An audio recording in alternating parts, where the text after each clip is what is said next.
اعوذ باللہ من الشیطان الرجیم بسم اللہ الرحمن الرحیم وبہ نستعین وصلی اللہ علی محمد طاہرین اللہم صلی علی محمد وآل محمد وعجل فرجہم۔ ناظرین محترم، السلام علیکم ورحمۃ اللہ تعالی دعا کیوں، کب اور کیسے کے عنوان پر مسلسل آپ حضرات کی خدمت اقدس میں گفتگو جاری و ساری ہے، اور الحمدللہ ہم اس سلسلے میں اس موضوع کے پہلے حصے کی طرف مسلسل آپ حضرات کی توجہات کو ملتفت کرا رہے ہیں کہ دعا کیوں ہونی چاہیے۔ ظاہر ہے کہ یہ موضوع کا وہ اہم ترین حصہ ہے کہ جس کو آپ حضرات کی خدمت اقدس میں پیش کرنا ہمارے لیے سب سے اہم ہے، اس لیے کہ جب ہم کیوں کو سمجھیں گے تو کب اور کیسے سمجھنا ہمارے لیے آسان ہے۔ لہذا کیوں کی منزلیں ہم دعا کے فیوز، دعا کے برکات اور دعا کے فوائد پر گفتگو کرتے ہوئے آج ہم تصویر کے دوسرے رخ کی طرف آپ حضرات کے ذہنوں کو ملتفت کرانا چاہتے ہیں۔ دعا اگر نہ کیا جائے تو نتیجہ کیا ہوتا ہے کہ نتیجے میں ہمارے ذمے کیا کیا الفاظ استعمال کیے گئے ہیں، معصوم اس سلسلے میں کیا نظریات رکھتے ہیں، خود وحدہ لا شریک پروردگار دعا نہ کرنے والے افراد کو کن نظروں کے ساتھ دیکھتا ہے۔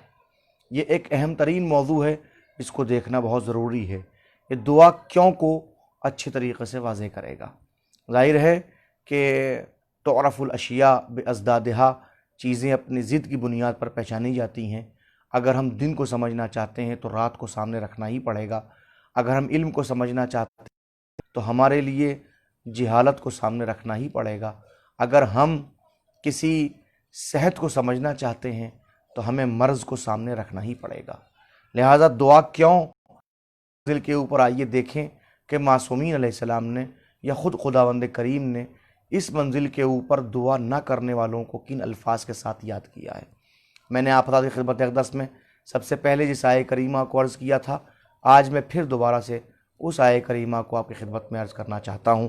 وہ ارشاد ہوتا وقال ربکم ادعونی استجب لکم، تمہارا رب تم سے کہتا ہے مجھ سے مانگو، تمہاری دعاؤں قبول کروں گا۔ تمہارا رب کہتا ہے، تمہارا پالنے والا کہتا ہے مجھ سے مانگو، میں تمہاری دعاؤں قبول کروں گا۔ اور اس کے بعد لہجے کو بدلا، اس لہجے پہ گفتگو کرنا چاہتا ہوں آج کی حد تک کہ جہاں خداوند قدوس نے اس منزل فوراً کہا کہ ان الذین یستکبرون عن عبادتی، بے شک وہ لوگ جو میری عبادت سے تکبر کرتے ہیں، جو میری عبادت سے منہ موڑتے ہیں، جو میری عبادت کے سامنے سینہ پھلا کے کھڑے ہوتے ہیں، کیا کروں گا؟ فوراً دیکھیں جملے موجود ہیں، سیدخلون جہنم داخرین، میں ان کو جہنم میں داخل کروں گا، اور ایسے نہیں اوندھے منہ جہنم میں ڈال دوں گا۔ یہاں پر جب معصوم سے پوچھا گیا مولا عبادت سے مراد کیا ہے تو مولانا نے فرمایا عبادت العبادہ ہی الدعا، عبادت سے مراد دعا ہے۔ اس کا مطلب دعا کیوں سمجھیے گا، اللہ نے کرنے والوں کا انجام جہنم رکھا ہے، اور ظاہر ہے کوئی بھی ذی عقل یہ قبول نہیں کرے گا کہ اس کا آخری ٹھکانہ جہنم۔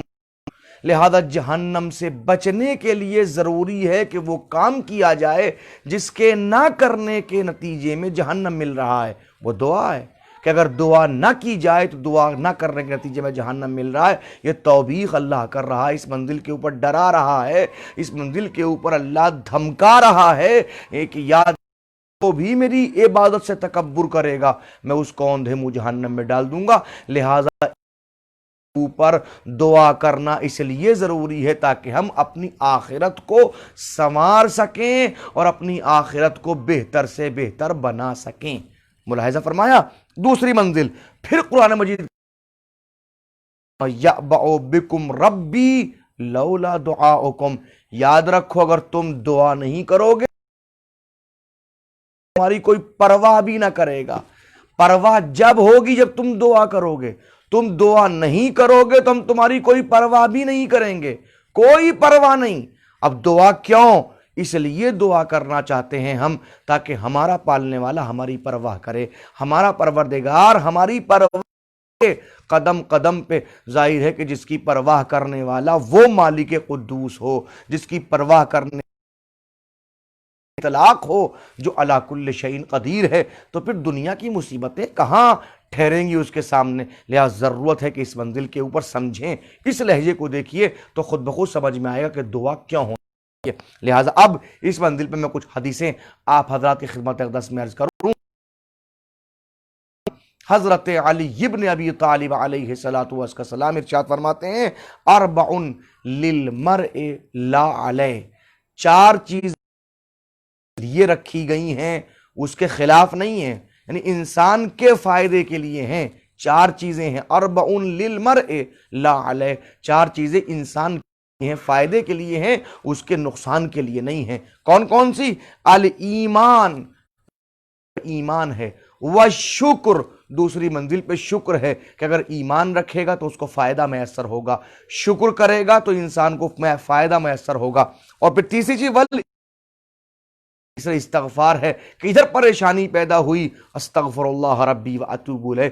یاد رکھیے، اگر کاش میرا موضوع اس منزل پہ استغفار ہوتا تو میں خدمت میں عرض کرتا، استغفار صرف وہاں نہیں ہوتا کہ جہاں ہوتا ہے، نہیں، خبردار، گناہ کرنے والوں کے لیے استغفار نہیں ہوتا۔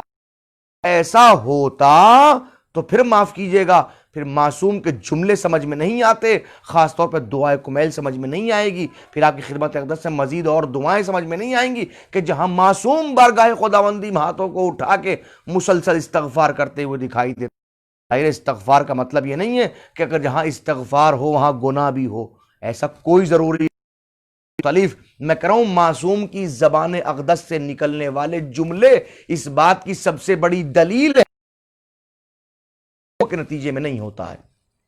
وجوہات اور بھی ہیں، سورہ مبارکہ نوح آیت نمبر 10 اٹھا کے پڑھ کے دیکھیے، بہت چیزیں سامنے آ جائیں گی۔ استغفار کس لیے ہوتا ہے؟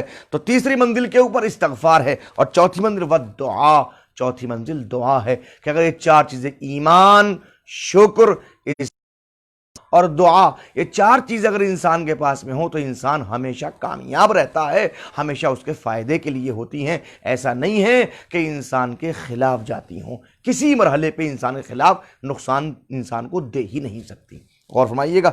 اب میں آپ کی خدمت میں پھر حدیث پڑھوں، اپنے اور آپ کے چوتھے امام زین العابدین علیہ السلام کی حدیث، جہاں امام فرماتے ہیں، من دعائہ لوداع شہر رمضان، ماہ مبارک رمضان کی آج 8 تاریخ گزر چکی ہے، شب 9 میں ہم زندگی بسر کر رہے ہیں، لیکن مولا امام زین العابدین کی وہ دعا اندر آپ شہر رمضان کو، ماہ مبارک رمضان کو وداع کر رہے ہیں، تو وہاں کہہ رہے ہیں، اللہم وانت الذی دللتہم، اے پروردگار تو ہی تو وہ ہے کہ جس نے ان کی طرف ہماری رہبری کی ہے، تو رہبری نہ ہوتی، وقلت، اور تو نے کہا ہے، ادعونی استجب لکم ان الذین یستکبرون عن عبادتی سیدخلون جہنم داخرین۔ میں عرض کر چکا ہوں آیہ کریمہ کے حوالے سے، فسمیت دعاءک عبادہ۔ چوتھے امام فرماتے ہیں، اے میرے معبود، اے میرے اللہ، اے رحیم و کریم، تو نے اپنی عبادت دعا کو قرار دیا ہے۔ فسمیت العبادہ الدعا، تو نے اپنی عبادت کا نام دعا رکھا ہے، یعنی دعا کو تو نے عبادت قرار دیا ہے۔ یعنی اگر کوئی اس منزل کرنا چاہے تو وہ تیری بارگاہ میں دعا مانگے۔ غور فرمائیے گا، وَتَرْكُهُ اسْتِكْبَارًا، اور اے میرے معبود، تو نے صرف اپنی عبادت کا نام ہی دعا نہیں رکھا ہے، بلکہ تو نے اس دعا کو ترک کرنے کو استکبار کا مطلب تکبر قرار دیا ہے۔ یعنی ایک انسان اس منزل کے اوپر اگر دعا کو ترک کرتا ہے تو اس کو تو نے متکبر قرار دیا ہے، تکبر والا، اور ہے تکبر کی منزلیں، وَتَوَعَدْتَ عَلَىٰ تَرْكِهِ دُخُولَ جَهَنَّمَ دَاخِرِينَ، اور تو نے وعید پیش کی ہے، تو نے وعدہ کیا اس منزل کے اوپر کہ جو عبادت کو ترک کرے گا اس کو تو اوندھے جہنم میں ڈال دے گا۔ غور فرمایا آپ نے، دعا کیوں؟ اس لیے کہ معصوم فرما رہے ہیں کہ ایک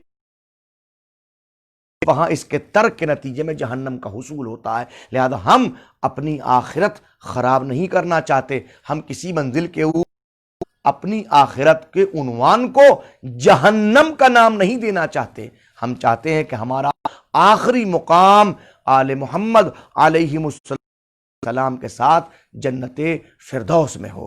اور فرمائیے گا، اب پھر میں آپ کی خدمت اقدس میں اس منزل کے اوپر اپنے اور آپ کے چھٹے امام جعفر صادق علیہ السلام کا جملے عرض کرنے کی کوشش کر رہا ہوں۔ امام فرماتے ہیں، ادعو ولا تقل قد فرغ من الامر، ہمیشہ اللہ کی بارگاہ میں دعائیں مانگتے رہو، ہمیشہ پروردگار سے طلب کرتے رہو، ہمیشہ اس کی بارگاہ میں دستے دعا بلند کرتے رہو، ہمیشہ اس کی بارگاہ میں تواضع اور انکساری کے ساتھ مانگتے رہو، ہمیشہ مانگتے رہو۔ ولا تقل قد فرغ من الامر، یہ نہ کہو کہ اب تو کام ہو گیا۔ سمجھیے گا بات کرنا چاہتا ہوں، ظاہر ہے کہ عموماً مانگتا کب ہے انسان؟ جب نہیں ہوتا تو مانگتا ہے۔ مانگا، دعا قبول ہوئی، میسر ہو گیا تو فون کر دیا، بس اب تو کام ختم ہو گیا۔ اولاد نہیں تھی، مل گئی، دعا کا کیا کام؟ پیسہ نہیں تھا، مانگا، مل گیا، اب دعا کا کیا کام؟ غور کیجئے گا، یہ معصوم کے جملے فرمائیے گا، معصوم تہذیب دعا بتا رہے ہیں، معصوم انداز دعا بتا رہے ہیں، معصوم طریقہ۔ اگرچہ گفتگو اس منزل بعد میں کروں گا اس منزل کے اوپر، لیکن آج اس منزل کے اوپر دیکھیے گا، انداز دیکھیے گا کہ معصوم کس جہت سے لے کے جانا چاہتے ہیں آپ کو۔ فرماتے ہیں وَلَا تَقُلْ، خبردار یہ نہ کہو قَدْ فُرِغَ مِنَ الْأَمْرِ، کہ بات ختم ہو گئی، اب ہمیں دعا کی ضرورت نہیں ہے۔ نہیں، خبردار یہ نہ کہنا فَإِنَّ الدُّعَاءَ هُوَ الْعِبَادَةُ، اس لیے کہ دعا عبادت سے ایک بھی انسان ایک لمحے کے لیے بھی مستغنی نہیں ہو سکتا۔ وَمَا خَلَقَ الْجِنَّ وَالْإِنسَ إِلَّا لِيَعْبُدُونَ، ہم نے جنات اور انسان کو اپنی عبادت کے لیے پیدا کیا ہے۔ اب عبادت کا مطلب صرف نماز روزہ نہیں ہے، عبادت کا مطلب حج و زکوٰۃ نہیں ہے، عبادت کا مطلب امر بالمعروف اور نہیں، عبادت کا دائرہ تو بہت وسیع ہے۔ ہر وہ کام جو مرضی الہی کے مطابقت میں کوئی کام انجام دیا جائے وہ عبادت ہے۔ دل کے اوپر تو آپ کی خدمت میں دعا کو عبادت کا درجہ دیا گیا ہے، لہٰذا اب اگر کسی بھی منزل کے اوپر ہوں تو خبردار دعا کے لیے یہ نہ کہنا کہ کام ختم ہو گیا، اب دعا کی کیا ضرورت ہے۔ ان اللہ عز وجل، اس لیے کہ اللہ نے کہا ان الذین یستکبرون عن عبادتی سیدخلون داخرین۔ غور کیجئے گا، اور پھر اس منزل کے اوپر میں آپ کی خدمت میں عرض کروں، مزید گفتگو تفصیل سے انشاءاللہ ہوگی اور تسلسل کے ساتھ میں ہوگی۔ آپ لوگ سے امید ہے کہ آپ لوگ اسی طرح اپنے قیمتی وقت نکالتے ہوئے انشاءاللہ وقت معینہ تشریف لاتے رہیں گے۔ لیکن میں یہاں عرض کرنا چاہتا ہوں، مولانا نے کیا فرمایا ہے؟ مولانا نے ایک جملہ فرمایا کہ اگر تم دعا کر رہے ہو اور کام ہو جائے تو کہنا کہ پروردگار کام ختم ہو گیا، دعا کی کیا ضرورت ہے؟ نہیں، دعا صرف چیز کو مانگنے ہی کے لیے نہیں ہوتی ہے، بلکہ اس کی بقا بھی تو دعا کی محتاج ہے۔ غور کیجئے گا، اولاد نہیں تھی، دعا کے لیے ہاتھ اٹھائے، پروردگار اولاد دے دے۔ اولاد کی بقا، اس کا آپ کے پاس باقی رہنا، یہ بھی تو دعا کا محتاج ہے۔ آپ ہاتھ پھیلا دیے، پروردگار دولت دے دے تاکہ تیرے بندوں میں اور تیری دین کے کاموں میں خرچ کریں، مل گئی، کا دعا کی کیا ضرورت ہے، اب تو مل گئی ہے۔ نہیں، مسئلہ صرف یہی نہیں ہے کہ آپ کو کام ختم ہو گیا، نہیں، یہ دعا باقی بھی تو رہنے کے لیے ہونی تھی کہ دعا آپ کے پاس، یہ دولت آپ کے پاس باقی رہے۔ علم نہیں تھا، دعا مانگی، رب زدنی علما، یہ تو سرور کائنات کی دعا ہے، قرآن مجید ہے، وقل رب زدنی علما، اے رسول کہو اے پروردگار میرے علم میں اضافہ فرما۔ علم جب سرور کائنات جیسے علم کے لیے دعا کر سکتی ہے تو ہم تو کچھ بھی نہیں ہیں، ہماری حیثیت کیا ہے؟ ہم تو خاک قدم بھی نہیں ہیں، وجود ہی کچھ نہیں ہے۔ یہاں جو کچھ بھی ہیں ان کے جملوں کو زبان پہ جاری کر کے کچھ بن رہے ہیں۔ غور کیجئے گا، تو اگر وہ علم کے لیے مسلسل مانگ سکتے ہیں تو ہم بھی تو ہاتھوں کو بلند کر کے پروردگار رب رب زدنی علما، رب زدنی علما۔ یہ فقط علم ہی کے لیے نہیں، ہر شے کی، ہر نعمت کی بقا کے لیے بھی دعا کی ضرورت ہوتی ہے۔ غور کیجئے گا، تو اب دعا کیوں؟ تاکہ نعمتیں ملیں اس لیے دعا ہو، نعمتیں باقی رہیں اس لیے دعا ہو۔ پروردگار کی خدمت میں مسلسل دعا، پروردگار ماہ مبارک رمضان کے فیوز اور برکات کو دعا کی شکل میں پروردگار ہمیں ودیت فرما، ہمیں دعا کا سلیقہ عطا فرما، دعا کو سمجھنے کی توفیق عطا فرما، دعا کو کرنے کی توفیق عطا فرما۔ پروردگار ہمیں ایک لمحے کے لیے بھی دعا سے مستثنیٰ نہ کرنا، دعا سے الگ نہ کرنا۔ پروردگار ہم یہ چاہتے ہیں کہ اس کائنات میں جب تک زندہ رہیں تو تیری بارگاہ میں ہاتھ پھیلائے رہیں، اور اس کائنات سے اٹھ کے جائیں تب بھی تیری بارگاہ میں ہاتھ پھیلائے رہیں۔ پھر آخر میں آپ لوگوں سے ملتجی ہوں کہ آپ لوگ وقت معینہ پہ تشریف لائیے اور ہمارے آفیشیلی پیج کو اپنے تمام دوستوں میں، اپنے تمام احباب میں، اور اپنے تمام چاہنے والوں میں اور اپنے تمام دوستوں میں شیئر کریں۔ ان سے کہیے کہ ہمارے پیج کو لائک کریں، ہمارے پیج کو زیادہ سے زیادہ ہم ان کی دینی مفاہیم کو ان تک پہنچانے میں ان کی خدمت انجام دے سکیں۔